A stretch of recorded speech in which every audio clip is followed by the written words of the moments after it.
Vous vous êtes déjà demandé ce que ça donnerait si on mixait la couture avec de la programmation informatique et vous vous êtes déjà dit que ce serait beaucoup trop cool de pouvoir voir ces tissus, ces patrons sans les avoir réellement sous la main? Moi, oui. C'est le genre de questions que je me suis posée il y a quelques années. Et pour une fois, j'ai fait bien plus que me poser des questions. J'ai transformé cette idée en réalité et ça a donné naissance à Needle Me. Au début, ça s'appelait couture organisée, mais ça vous le découvrirez juste après. Bonjour à toutes et à tous, moi c'est Mélanie, la créatrice du carnet couture numérique Needle Me. Vous l'avez compris, aujourd'hui j'avais très envie de partager avec vous l'aventure que c'est de créer une application en partant de rien. Et croyez-moi, le chemin jusqu'ici a été rempli de doutes, de moments où j'ai eu l'impression d'être complètement à côté de la plaque, mais aussi et heureusement de moments de pure joie. Pour illustrer tout ça, j'ai fait le tour de mon ordinateur et j'ai retrouvé pas mal de choses. Pour vous dire, cette histoire elle remonte à il y a quand même 9 ans et j'ai fini en fait par me faire une chronologie pour m'y retrouver et pas m'embrouiller. Bref, on est parti car j'ai pas mal de choses à vous raconter. Chapitre 1, j'ai une idée. Alors comme je vous l'ai dit, tout commence en fait il y a 9 ans. Donc à ce moment-là, on est en 2014 et je suis en train de redoubler ma première année de médecine. Alors, en réalité, ça s'appelle la PACES et c'est pour passer des concours pour ensuite rentrer vraiment en école de médecine. Sauf ce qui s'est passé, c'est que pendant cette deuxième année de redoublement, dès les premiers mois, je me suis très vite dit « ça va pas être fait pour moi ». C'est pas tant le côté des cours, au contraire, c'est un sujet qui me passionne toujours autant, l'étude du corps humain et de son fonctionnement, mais c'est plutôt l'aspect concours. En fait, je trouvais ça un peu bête d'apprendre beaucoup de choses juste pour faire après des QCM et être jugée que sur ça.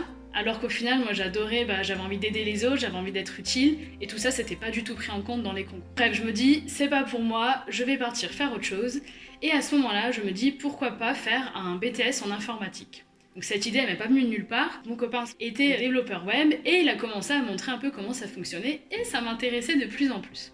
Donc je décide que de toute façon, j'irai donc en BTS. Sauf que là, on est à peu près à la mi-année, quand j'ai vraiment dit, j'arrête, je retourne plus à la fac en cours, je perds mon temps. Et la rentrée se fait du coup en septembre 2015. Donc j'avais 6 mois à attendre avant de commencer les cours. Donc à ce moment-là, je décide d'apprendre en autodidacte à commencer à me former en développement, prendre un peu d'avance, et ça me laisse un peu plus de temps pour faire autre chose. Et justement, je regardais donc une émission sur la 6 à ce moment-là qui s'appelait Cousu Main. C'était diffusé donc en 2014. Je regarde cette émission et le principe c'était qu'il y avait des passionnés de couture qui s'affrontaient chaque semaine. Il y avait une épreuve technique où là ils devaient suivre un patron, etc.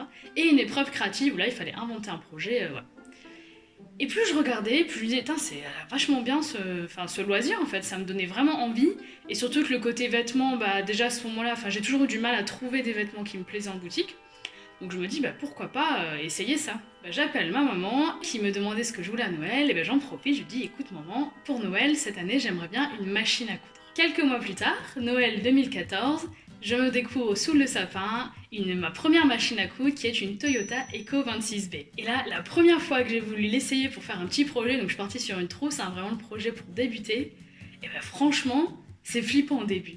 J'avais peur en fait de casser la machine, de faire une bêtise, et pourtant j'avais lu la notice correctement, mais ça fait super bizarre, vraiment on se retrouve avec un truc, on comprend pas du tout ce qui va se passer, alors quand je pense qu'aujourd'hui c'est devenu tellement naturel d'enfiler le fil, de coudre. Donc voilà, ça y est, c'était le début de la couture entre dans ma vie. En parallèle, je suis en train de progresser en développement informatique, et du coup c'est en train de construire les prémices de Needle Me. Donc justement, comment on en arrive à cette idée? Pour ça, on va faire encore un petit bond et on va arriver en 2017. Donc à ce moment-là, je suis dans ma deuxième année de BTS informatique. Et pour la fin d'année, on doit préparer une épreuve qui s'appelle donc le 4 Conception et maintenance de solutions informatiques.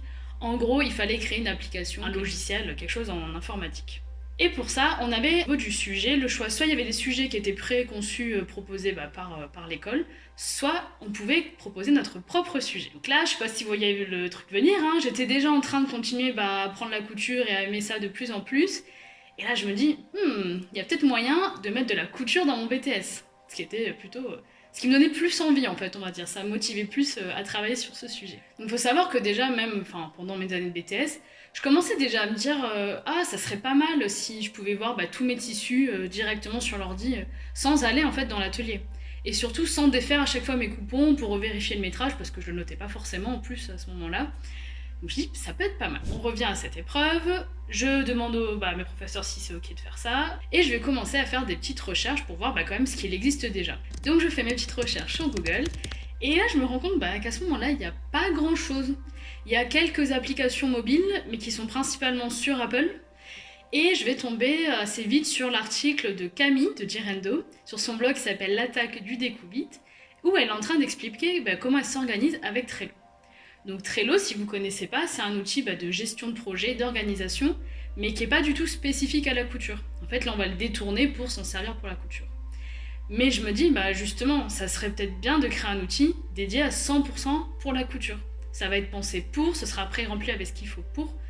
Bref, je me dis, il y a quelque chose à faire.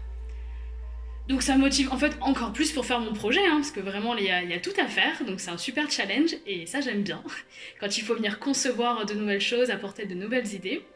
Et donc pour mon BTS, je pars sur ce sujet.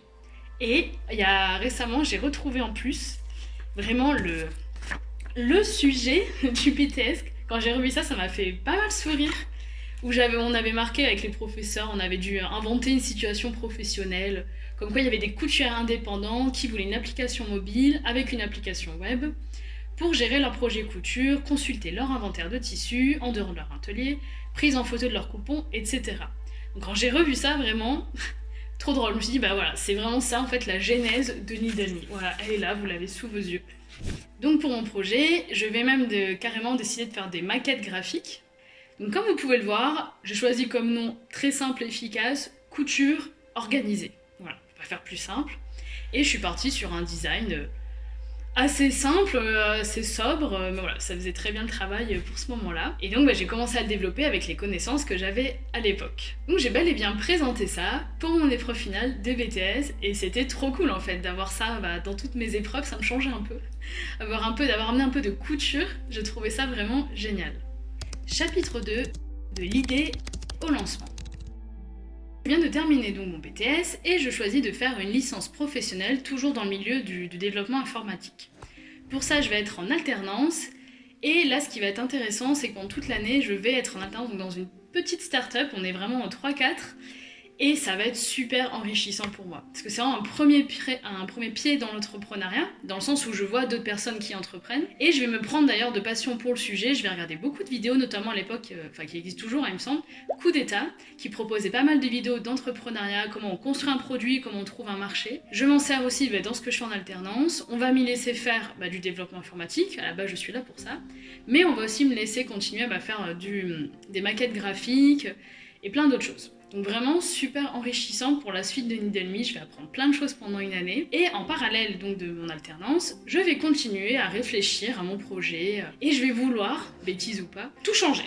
Évidemment, tout changer les maquettes, et je veux repartir un truc autre, et je me dis je vais faire mieux, je vais améliorer le truc. Sauf que là, grande erreur, je pense que c'est une erreur que font beaucoup d'entrepreneurs, on veut sortir le produit parfait dès le début.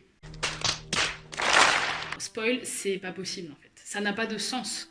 Et je me rends bien compte aujourd'hui que c'est à force de faire et d'avoir des retours qu'on améliore son produit. Il y a plein de choses même si j'avais imaginé beaucoup de choses dès le début, il y a des petits détails qui sont venus après en fait, à force de discuter avec les personnes auxquelles j'avais pas pensé, etc. Mais bon, je suis en train d'essayer des maquettes et là, il y a rien qui va en fait. Il y a rien qui me plaît, en plus je me mets la pression, comme je vous dis, on va dire que je suis très perfectionniste. Ouais. Je vais faire le truc parfait et c'est encore pire. Plus vous voulez faire parfait et moins vous êtes satisfait de vous. Vraiment, je trouvais ça nul. Puis même quand je regarde les maquettes aujourd'hui, je vous les montre en illustration, franchement, c'est pas top.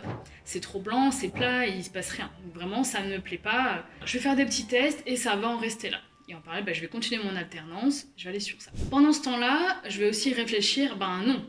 Il me faut un nom pour ce projet. Parce qu'évidemment, pareil, j'avais pas envie de garder le premier que j'avais fait. Je sais pas pourquoi, il faut toujours que je change tout comme ça. Donc couture organisée, je me dis ouais, mais j'aimerais bien autre chose. Donc je réfléchis, vous voyez, Poplin, Stitch, bref, tout ça, ça va pas. Parce que quand on choisit un nom, il faut aussi penser qu'il faut que le nom de domaine soit libre. Donc mon domaine, c'est vraiment www.google.com. Ça, c'est le nom de domaine, ouais. Sauf que tout ça, c'est pris, en fait, Stitch, Poplin. Je finis, parce qu'on en discute beaucoup, on brainstorm pas mal avec Kevin, du coup, avec aussi ma famille, j'en parle, qu'est-ce qu'on pourrait faire. Et on finit par se dire, par défaut, on se dit bon, on va choisir Cousette. Quoi, Cousette, on se dit ah ben c'est mignon, moi je voulais un petit nom mignon qu'on retienne bien, c'est un rapport avec la couture, très bien. Sauf que à ce moment-là, on savait très bien qu'on n'allait pas pouvoir le garder sur le long terme. Puisque Cousette, niveau référencement, c'est pas top, donc le référencement, c'est quand vous faites une recherche sur Google, et c'est la position que vous allez avoir dans les résultats Google. Cousette, ça va pas puisque c'est un nom qu'on utilise en couture pour décrire un projet qu'on a fait. Ça va pas. Puis en plus, il faut retenir que cette fois-ci, c'est avec le Z, donc déjà on parle, c'est Cousette avec un Z. Bref, on n'allait pas garder ça sur long terme, mais de toute façon, il fallait avancer, on n'allait pas rester bloqué sur ça. Et puis à ce stade-là, le projet, il n'existait même pas encore, personne ne le connaissait. Continuons un peu cette histoire, avançons de quelques mois. Je finis mon alternance et là, je décide de me lancer directement en tant que développeuse web en freelance. Voilà, le côté entreprise, être salarié, c'est pas pour moi, ça m'a jamais attiré. Je préfère garder plus de liberté, plus de flexibilité dans ce que je fais. Donc je me lance sur ça et ça va me permettre d'être un peu plus libre et de continuer à travailler en parallèle sur le fameux Cousette. En janvier, il y a un nouveau tournant dans le projet, c'est que Kevin va décider de me rejoindre donc sur le projet et de s'occuper de toute la partie vraiment technique développement. Je lui laisse cette partie-là, ça va permettre que moi je puisse avancer sur d'autres sujets. Après, il faut aussi que vous sachiez que cette année-là, pour moi ça a été un peu compliqué au niveau du travail. J'étais très stressée, j'avais du mal à gérer en fait le relationnel avec les clients. Et très vite je vais me dire, ah bah non c'est pas pour moi, même si j'aimais ça le développement informatique, mais je me dis pour le boulot c'est pas pour moi. Et je vais me rediriger, me dire, ah bah je vais peut-être me former ce qu'on appelle le UI, UX design. Donc c'est vraiment conception d'interface utilisateur et amélioration de l'utilisabilité des interfaces. Donc c'est pour ça en fait que je suis contente que Kevin s'occupe de cette partie, vraiment je laisse ça de côté pour le moment, je me dis c'est pas fait pour moi, gros syndrome de l'imposteur. Tout le package, pas ouf.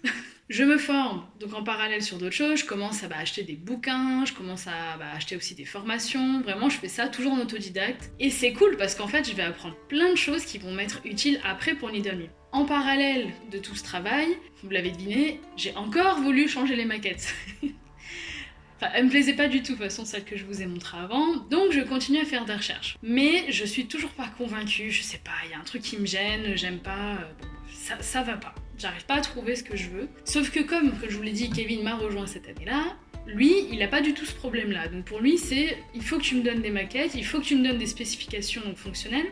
Donc c'est-à-dire que je lui décris vraiment chaque page, quel champ il faut qu'il puisse en fait travailler dessus. S'il a pas tout ça, il sait pas où il va. Donc en fait, j'ai pas le choix. Faire une version, deux versions, il fallait que je sorte quelque chose. Et c'est là que j'en arrive à la version que certaines et certains d'entre vous ont peut-être connue, c'est Cousette avec ce petit ton violet, cette version-là qui est restée pendant un petit moment aussi. Elle n'est pas parfaite, mais je me dis, ça va, ça peut le faire. Donc on part sur ça pour une première version. Donc toujours en parallèle de ce travail, et grâce aux connaissances que j'ai pu acquérir avec mes formations en UX et design, je décide de faire ma petite enquête pour vérifier qu'il y a bien un besoin et de quoi ont envie les personnes qui font de la couture. Donc pour ça, je vais créer un questionnaire en ligne et que je vais pouvoir partager à d'autres passionnés de couture. Sauf que à ce moment-là, je suis personne en fait. Personne ne me connaît. Surtout que je suis quelqu'un qui... Les réseaux sociaux, c'est pas mon truc, donc j'étais déjà pas en fait. J'ai vraiment aucune communauté, je connais personne. La seule chose que j'aime consommer, c'est du YouTube. Donc je ne connais personne et je me dis comment faire ? Il va bien falloir partager ce questionnaire pour que des gens y répondent. Je réfléchis bien à l'option partager ça sur des groupes de couture, mais pareil, je crois que petit manque de confiance et de timidité fait que j'arrive pas à passer le pas. Mais Kevin me dit, mais essaye de trouver dans les personnes que tu suis et que tu aimes bien en couture, vois-leur un message et vois s'il n'y a pas quelqu'un qui serait partant, qui aime l'idée, qui serait partant pour le partager. C'est ce que je fais, non sans mal, vous vous en doutez bien, j'écris mon message, j'ai réfléchi à 1000 fois à comment tourner les phrases, je finis par une version et je l'envoie. Et évidemment, pas de réponse. Au début, pas de réponse. Clairement, quand vous n'êtes pas connu, quand personne vous connaît, pas toujours simple d'avoir des réponses de d'autres personnes plus influentes, si je puis dire. Mais ça fait partie du jeu, je m'en doutais. Les petites semaines passent. Et là, comme je vous disais, il y a eu des moments de pur bonheur dans cette aventure. C'est donc à un moment donné, je suis en train de me balader dans un centre commercial à côté de chez moi. Et là, je vois sur mon téléphone apparaître un message, 2 messages, 3 messages, 4 messages. Ça n'arrêtait plus en fait, je recevais plein de mails. Et c'était des mails pour me dire quelqu'un a répondu à votre questionnaire. Donc je me demande ce qui se passe, je suis trop contente en fait, je suis vraiment trop contente. Ça me paraît fou, c'est la première fois comme ça que j'ai dans ce projet, un événement comme ça. Et en regardant mes mails, je comprends, c'est Margot, donc de Petit Patron, à qui j'avais envoyé un mail, qui a gentiment répondu positivement à ma demande et qui l'a partagé dans sa communauté. Et ça me permet d'avoir plus de 400 réponses. Suite aux réponses, j'ai fait une analyse, il y a ça, donc ça coïncide avec ce que je veux faire. Donc c'est une super base pour travailler, pour vraiment avoir le besoin de potentiels futurs utilisateurs. Et j'en profite en me disant, toujours pareil avec ce que j'avais appris en UX design, c'est de faire ce qu'on appelle des entretiens avec donc des potentiels utilisateurs. Donc je me sers de ce questionnaire dans lequel j'avais posé la question à des personnes, si elles étaient partantes pour le faire. J'ai pareil, je crois qu'il y a plus de la moitié qui étaient partants pour faire un entretien en visio, etc. Donc pareil, trop bien, vraiment, les gens ne me connaissent même pas, ils sont prêts à le faire. J'écris mes petites questions, je prépare tout ça, je fais ce qu'on appelle le recrutement, je choisis vraiment précisément quelle personne ça pourrait être intéressant avec qui m'entretenir, et je fais donc ces fameuses visios avec plusieurs personnes. Je discute à chaque fois pendant 30 à des fois 1 heure avec les personnes. Grâce à la bêta, on va avoir des retours en plus, c'est vraiment des personnes qui vont utiliser le produit, qui vont dire ça c'est super, ça serait bien si on pouvait faire ça. Donc toujours pareil, c'est là que je vous disais qu'en fait le produit il s'améliore au fur et à mesure. Ça sert à rien de le vouloir parfait dès le début. Mais ça, clairement, j'avais pas cette sagesse-là à ce moment-là. Heureusement qu'il y a Kevin qui, lui, sur ça, a pas ce même problème que moi. En 2020, je continue toujours ma mission en freelance, sauf que là, je travaille en duo, en UX et UI design. Je continue ça, et toujours ce fameux que vous êtes à côté qui avance bien aussi. Donc la bêta continue, et en janvier, nouvelle date fatidique, c'est le lancement officiel de Cousette. Ça veut dire que ça y est, le site, on le met en ligne, et n'importe qui peut tomber dessus. Ça fait bizarre aussi comme sensation. Quand vous avez eu votre petit projet caché, surtout que comme je le voulais parfait, je trouvais que tout était pas parfait, et pourtant c'était bien quand je le regarde aujourd'hui. Mais à ce moment-là, je me disais, ah oui, mais est-ce que ça va plaire aux gens? Mais il manque ça, ils vont le remarquer, ça va pas aller. En fait, pas du tout. Il se passe pas du tout ça. Déjà, sachez que quand vous lancez comme ça un projet, personne vous connaît, il se passe rien en fait. Si vous faites rien, les gens vont pas débarquer comme ça d'un coup de pouce, ça se saurait si on pouvait faire ça. Mais on en profite de la fameuse liste qu'on avait du questionnaire pour envoyer une newsletter de lancement de Cousette, et ce qui nous permet d'avoir comme ça nos 200 premiers utilisateurs sur l'outil. En parallèle, c'est à ce moment-là qu'on va créer donc la communauté de Cousette sur Facebook, et pareil, c'est pas quelque chose de naturel pour moi, gérer une communauté, ça s'apprend, ça dépend comment vous êtes à l'aise dès le départ. Donc j'essaye de faire 2-3 petites choses, mais voilà. Puis il n'y a pas encore trop de monde dessus, donc il se passe pas trop grand chose. On avance dans les mois, et là, nouveau moment vraiment de pure joie, c'est au mois d'avril, on a notre premier abonnement. Parce qu'il faut savoir que dès le début, je vous ai dit, j'avais déjà noté le modèle économique, et j'allais partir sur un freemium, c'est-à-dire qu'il y a une version gratuite et des versions payantes, tout simplement parce que si vous voulez qu'un projet dure sur le long terme, il faut forcément qu'au bout d'un moment, il soit rentable en fait, qu'il y ait une revenu d'argent. Donc là, premier abonnement, ça c'est un moment. En fait, c'est complètement différent de quand tu gagnes de l'argent parce que c'est ton salaire, et quand d'un coup tu gagnes de l'argent avec quelque chose que tu as créé 100% toi-même. Je vous assure, c'est pas le même sentiment. Je sais pas, ça dépend ce que vous faites vous dans votre vie, si un jour vous ressentirez ça, et c'est super fort comme sensation. C'est vraiment un super moment que j'ai pu partager avec Kevin. Ça m'a mis la petite larme à l'œil. Ça motive pour la suite, ça motive à avancer, ça motive. Et là vous vous dites, super, ça avance, le projet est en train d'avancer. Et pourtant, chapitre 3, on recommence tout. Et pourtant, l'année suivante, donc 2021, on a laissé le projet tourner tout seul. Il y avait quand même quelques personnes qui passaient par là, mais on laisse ça de côté, et en fait on va chacun s'occuper de ses propres missions. Moi je suis toujours en train de faire des missions freelance, lui il est toujours en mission pareil en développement informatique, mais de mon côté c'est pas la joie, parce qu'au niveau professionnel, je me sens pas très bien, je suis toujours stressée, et je sens que je trouve pas assez de sens dans ce que je fais. Donc bon, je fais avec, il faut avancer, mais c'est vrai qu'à ce moment-là, j'ai pas trop la motivation de bosser sur le projet. Bien que moi-même je m'en sers pour moi, de Cousette, pour mes tissus, pour mes projets.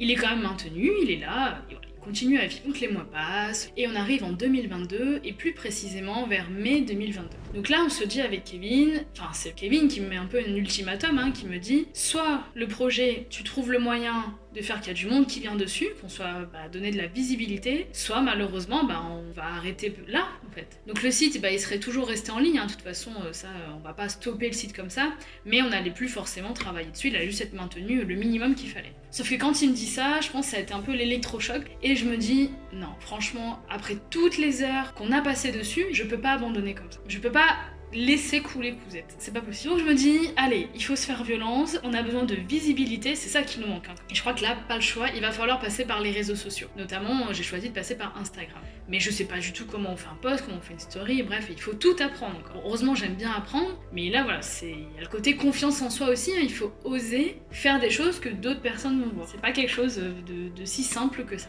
Mais ça me permet, comme ça, je vais passer 1 an à faire 2 posts par semaine sur Instagram. Et là, la bonne nouvelle, c'est que oui, le compte Instagram grossit et il y a du monde qui du coup débarque sur Cousette. Et également, la communauté qu'on avait sur Facebook, j'étais à 2 doigts vraiment de fermer le groupe. Et là, je sais pas, le fait de faire des posts, ça a ramené une personne, puis 2, puis 3. Et le groupe a pu comme ça se relancer et devenir ce qu'il est aujourd'hui. Et ça vraiment, je regrette pas, parce que quand je vois aujourd'hui l'ambiance qu'il y a dans ce groupe, si vous le connaissez pas, je vous mets le lien en description, vous pouvez aller jeter un coup d'œil. C'est trop bien de vous avoir en fait vous dans le groupe, ça pose des questions, il y a une super ambiance. Heureusement que je l'ai pas fermé à ce moment-là. Donc la communauté reprend, il y a du monde qui débarque, on se dit bah c'est bon alors, on continue. Le gros projet de l'année, c'était de tout refaire. Voilà, on aime bien tout refaire, hein. Moi globalement, on fout tout à la poubelle et on recommence. Non, plus sérieusement, on décide donc vraiment de refaire toutes les interfaces,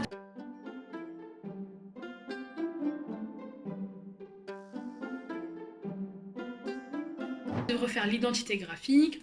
C'est à ce moment-là d'ailleurs que je vais créer la petite pieuvre, hein, le nouveau logo, choisir d'autres couleurs. Surtout le truc principal qu'on voulait améliorer, c'était l'ergonomie, que ce soit plus facilement utilisable pour vous, les personnes qui allaient l'utiliser. Bon, et pour moi accessoirement qui m'en sert aussi. En fait, je m'étais rendu compte dans donc cette première version Cousette, hein, on avait eu la fausse bonne idée de faire des formulaires en étapes. Dès que vous vouliez ajouter un tissu, un patron, c'était par étapes. C'était vraiment pour le tissu.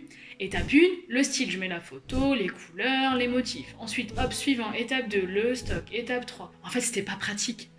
Soyons honnêtes et objectifs, c'était pas pratique. Donc ça, on voulait absolument l'enlever. Donc on continue à réfléchir, et ça permet aussi de se poser la question, en fait, c'est quoi le concept de ce qu'on propose? Parce qu'aujourd'hui, c'est bon, on sait avec quel mot on parlait, mais à ce moment-là, on tâtonnait. Même sur le site qui présente l'outil, voilà, on essayait des formulations...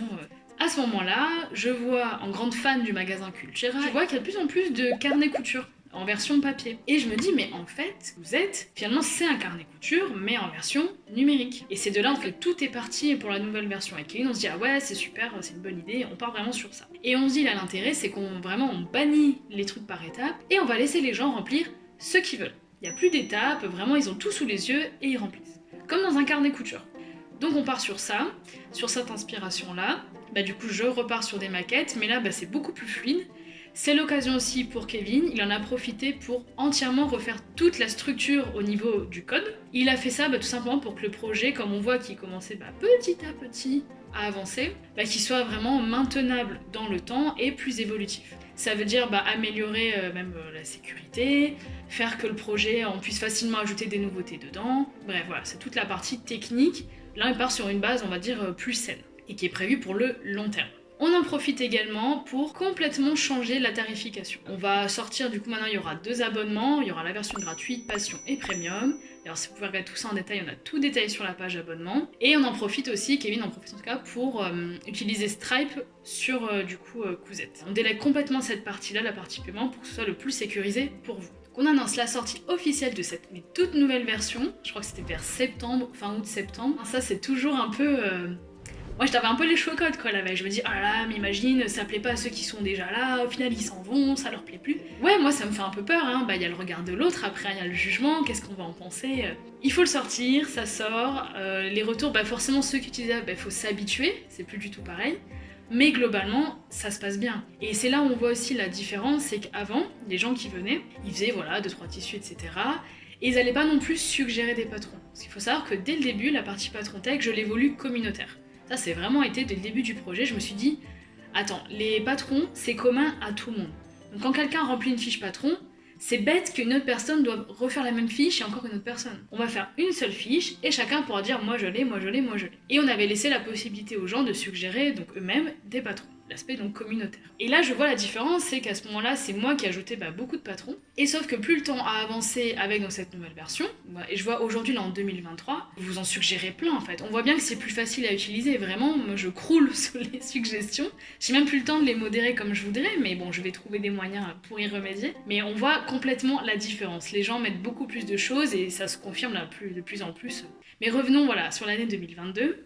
Et on va aussi avoir envie de sortir, donc à ce moment-là je crois qu'il y avait tissu, il y avait les fournitures, il y avait tous les trucs de base. Mais on se dit, on aimerait bien faire des fonctionnalités un peu plus avancées technologiquement. Voilà, on n'a pas envie de s'arrêter là, nous on aime bien innover, faire des choses nouvelles qui se font pas du tout ailleurs. Et on va sortir de la partie notamment tutoriel. Il va vous suffire de prendre un lien, par exemple le lien de la vidéo YouTube, vous le mettez sur Cousette à ce moment-là, et ça va venir pré-remplir la fiche. Et on va faire la mettre dans le même système pour les livres. Les livres, ça va être communautaire. Et il suffira d'utiliser le code barre pour pré-remplir la fiche. C'est toujours aussi dans cette volonté de faire gagner du temps là où on le peut, comme pour les patrons. Voilà, ça peut être assez chronophage de faire un carnet couture, bien que ça a plein d'avantages. Clairement, moi je peux plus me passer du mien, vraiment je ne peux plus m'en passer. Et je sais que je suis pas la seule. Mais ouais, c'est vraiment gain de temps là où on le peut. Chapitre 4, tout s'accélère. Donc la nouvelle version est en ligne, on voit que ça plaît de plus en plus, qu'il y a de plus en plus de monde qui utilise concrètement le projet. Et on décide, en cette fin d'année 2022, début 2023, on se dit bon, ça y est là, on peut plus reculer le moment, il faut changer de nom. Cousette, c'est plus possible, on savait que sur le long terme ça n'irait pas, et là on réfléchit. On brainstorm, on réfléchit, et comme d'habitude, on trouve pas, c'est pas facile de trouver un nom pour un projet qui correspond au projet, et surtout où le nom de domaine est valide, comme je vous disais au début, que les gens vont pouvoir quand même retenir. Et là, c'est Kevin qui va trouver. Et ce nouveau nom, ce serait Needle Me. Je trouvais ça trop bien. Surtout que si vous le traduisez, ça veut dire aiguille-moi. Et c'était parfait en fait pour le côté carnet couture qui va vous donner quand même un cadre, notamment si vous débutez. Ça va vous donner les types de tissus, tout va être pré-rempli. Donc voilà, vraiment un cadre, ça vous guide, ça vous aiguille. Et puis forcément, il y a le côté aiguille couture, le lien est assez évident. Donc vraiment, nom parfait. Pas trop long, anglophone, ça nous laisse plus de marge pour l'avenir, pour ce qu'on veut faire. Donc là on va même aller un peu plus loin, c'est qu'on va carrément faire un dépôt de marque à l'INPI. Et là pareil, un grand moment, ça fait trop bizarre quand vous êtes sur l'INPI, donc c'est l'organisme qui s'occupe des propriétés intellectuelles. Ça fait trop bizarre quoi. Quand vous déposez, ça y est, quand t'écris le truc, c'est à ton nom, t'es en train de créer ta propre marque. Grand moment, je me dis, ah ça y est, là vraiment, ça avance le projet, c'est trop bien. Donc voilà, on fait le dépôt de marque, il finit par être accepté. En parallèle, je continue les posts sur Insta. Et cette année-là, on va continuer à vous amener de nouvelles fonctionnalités, toujours plus, sur le carnet couture. On décide de complètement refaire la partie projet. Là, on a envie de faire vraiment quelque chose de différent, d'unique, et surtout de vraiment très logique, très fluide. Voilà, c'est une demande aussi qu'on avait d'améliorer ça. Nous, on a vraiment fait une version de base au début. Pour ça, moi, je repars dans une partie que j'adore. En plus, c'est la conception. Conception, c'est-à-dire vous allez faire des croquis, vous allez réfléchir à la fonctionnalité, qu'est-ce qu'il faut dedans, etc. Et en plus, ça a été l'occasion pour moi de faire un atelier participatif en ligne avec plusieurs d'entre vous. J'ai adoré ce moment. On a pu chacune partager ce dont on avait envie, ce qui manquait, ce qui était bien, faire ce qu'il faudrait en plus. Et donc, je continue ma conception. Je sais pas si j'ai encore des croquis de ce que j'avais fait. Je vais voir si je vous les retrouve. On part sur ça. Kevin met ça en place. Et voilà, ça, c'est un gros changement sur l'application. Vous êtes globalement très contente de ces nouveautés. Et on s'arrête pas là, et cette année-là, on va également aussi faire la partie étiquette et rangement. Donc ça, si vous savez pas de quoi je parle, j'ai tourné récemment une vidéo dessus, hop, juste ici, je vous laisse aller voir. Et ça va amener beaucoup plus de personnalisation sur Needle Me. Ça, c'est quelque chose d'important, de vous laisser aussi de la place pour faire votre propre organisation. Et enfin, la nouveauté, pareil, je vous ai fait une vidéo il n'y a pas si longtemps, je vous laisse jeter un petit coup d'œil, c'est d'améliorer les fiches profil, et on va continuer comme ça là pour les prochaines, pour finir cette année. Mais surtout, l'autre grosse nouveauté sur le projet, c'est vers juillet, le lancement de cette chaîne YouTube. Sacré grand moment, là il faut tout réapprendre. La vidéo, c'est complètement différent de faire des posts Instagram. J'ai dû me former au montage, il faut que je vois niveau matériel, j'ai dû acheter quelques trucs parce que vraiment je partais de loin, un micro, bref, d'autres choses. Et ça, c'est un super moment pour moi en tout cas, parce que c'est quelque chose que j'avais envie de faire depuis longtemps. Et ça m'a toujours donné envie en fait, quand je voyais les youtubeurs, youtubeuses faire des vidéos. Je trouvais ça vraiment intéressant. Mais j'étais en fait complètement bloquée. J'avais déjà essayé 1 ou 2 ans avant à parler dans une caméra, mais vraiment blocage. Quand je vous dis blocage, il n'y a pas un mot qui sort de ma bouche. J'arrive pas. Voilà, j'arrive pas, donc pour l'instant je dis c'est trop compliqué. Je vais continuer déjà sur Insta, qui me faisait déjà beaucoup sortir de ma zone de confort, et je laisse ça de côté. Là en juillet, ça y est, je me sens prête. J'ai aussi travaillé sur d'autres choses pendant cette année-là, côté développement personnel. Et ça y est, j'y arrive. J'ai le déclic. Vraiment, je prends plaisir à le faire. Petit à petit, ça va continuer de s'améliorer. Puis je me découvre une nouvelle petite passion pour le montage. Vraiment, c'est quelque chose que j'adore aussi faire. Donc lancement de cette chaîne YouTube avec un super démarrage. Vraiment, merci d'ailleurs à l'accueil que vous avez fait la première vidéo. Je suis vraiment touchée et super motivée quand je vois vos réactions et tout. Donc je compte pas m'arrêter là. J'ai plein d'idées de vidéos. Et pas que sur Needle Me, c'était le but de cette chaîne. C'est pas que de parler que de Needle Me. On va vraiment parler d'organisation, d'astuces, bref, d'autres choses. Donc d'ailleurs, si ça vous intéresse, abonnez-vous dès maintenant si c'est pas déjà fait. Et voilà, je vous réserve encore plein de petites choses. Et maintenant, on en est où? Alors aujourd'hui, la bonne nouvelle, en tout cas de mon côté, c'est que je me sens beaucoup mieux dans ma vie globalement, et notamment dans ma vie professionnelle. J'ai la chance de pouvoir travailler à temps plein sur ce projet. C'est un projet hyper varié, il y a plein de tâches différentes à faire et moi c'est ce qui me plaît. Il y a autant de la modération de patron, je fais des vidéos, du contenu, je vous réponds, il faut concevoir encore des nouveautés, on a plein d'idées, bref, je m'éclate. C'est trop bien. Voilà, ça déjà, bonne nouvelle pour ma part, côté perso c'est le top. Et côté statistique, on est super content, comme je vous dis, le projet continue à grossir, à grandir. Et aujourd'hui, on a plus de 3000 inscrits sur le projet. Et, j'ai regardé un peu les chiffres, vous avez ajouté plus de 30 000 patrons dans vos patrons tech. Enfin, je trouvais ça fou comme chiffre. Et on en est, je crois, à plus de 55 000 fiches créées par vous. Donc des fiches, ça peut être un tissu, une machine, un tuto. Bref, on voit que vous utilisez l'outil et que il ne plaît pas que à moi, du coup. Il vous est aussi utile à vous. Donc ça, trop bien. Et donc pour la suite, qu'est-ce qu'on ambitionne de faire ?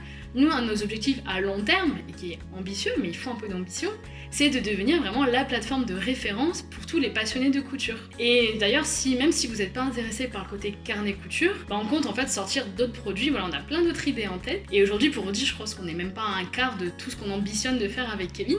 Ouais, il va falloir encore beaucoup d'énergie pour tout ça, mais on est motivé et puis ça nous plaît de faire ça surtout. Et je crois que c'est le plus important, hein. Il faut de la passion, il faut de l'envie, hein.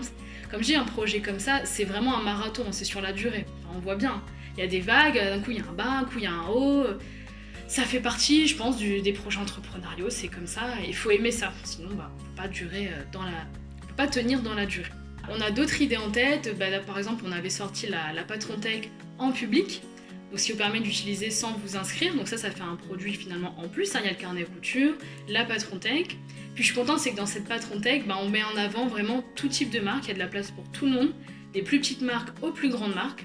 Il n'y a pas du tout de barrière à l'entrée, d'ailleurs ça ne faut pas hésiter à me demander, si vous n'êtes pas encore dessus, vous m'envoyez un petit message et puis quand je le pourrai, je vous ajouterai dessus. On vous réserve encore, on a plein d'autres idées, donc j'espère qu'on pourra vite les mettre en place. Si du coup cette aventure vous a plu, si ce projet vous donne envie aussi de l'utiliser ou de le soutenir, pour ça vous pouvez faire deux choses. Alors bien évidemment prendre un abonnement, ça va nous soutenir financièrement, mais surtout là, à ce stade, ce qu'on a le plus besoin, c'est de la visibilité. Vraiment, c'est ça dont on a le plus besoin. Donc n'hésitez pas à en parler autour de vous, aux personnes qui pourraient être intéressées, des personnes qui courent, sur les réseaux sociaux. Partagez même mes vidéos, les contenus, partagez aussi vos expériences avec Needle Me, comment vous avez fait votre carnet couture. Et surtout n'hésitez pas à me dire si vous créez comme ça une vidéo, un contenu, moi comme ça je peux aussi le repartager, ça avec grand plaisir. Et si vous êtes arrivé jusque là, merci beaucoup pour votre écoute. De mon côté, j'ai adoré tourner cette vidéo, qui m'a fait finalement prendre conscience de tout le chemin pour en arriver là. Parce que je m'étais jamais vraiment posée et en fait en le faisant, je me dis en fait on est passé par ça, par ça, par ça. Donc je me dis waouh, on l'a fait quoi, on en est là. Ça a été vraiment un moment super agréable, j'espère pour vous aussi. Et sur ce, je vous dis à bientôt pour une prochaine vidéo.